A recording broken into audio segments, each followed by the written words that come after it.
SharePoint Online, we can click into SharePoint.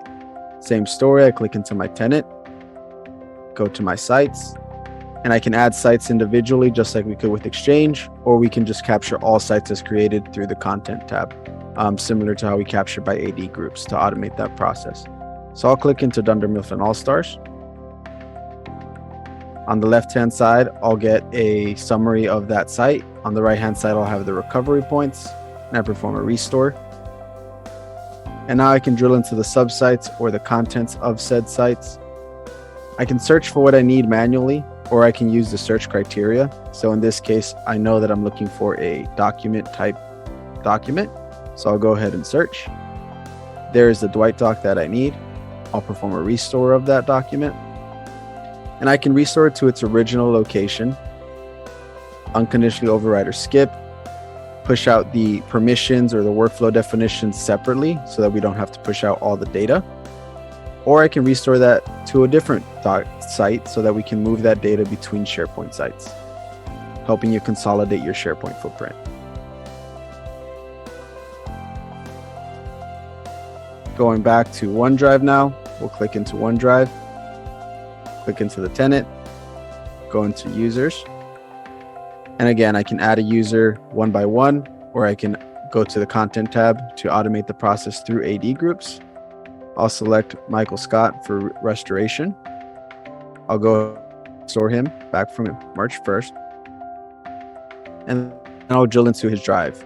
So clicking into his drive, I'll manually search for a document that I need, but let's say that, again, I need some assistance. We'll use the search criteria. I'm going to go ahead and look for another document. This is the document that I need. We are version aware for SharePoint, OneDrive, and Teams. So I'll click in versions. I specifically need version 4. I'll perform a restore, and I can drop that data to the original location or to another user, going as far as to create a folder within that user. We also have the options to skip, restore as a copy, or unconditionally overwrite.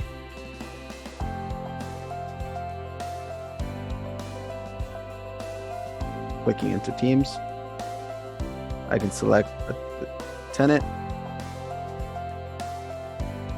specify the team that I want to perform a restore of with the option to add them individually or a content tab so that we can automate that task.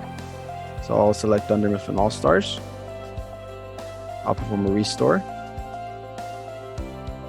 All right, and here we can view the various channels. I know that I'm in the party planning committee. I don't exactly know what I'm looking for or where it is, but again, we have the search criteria.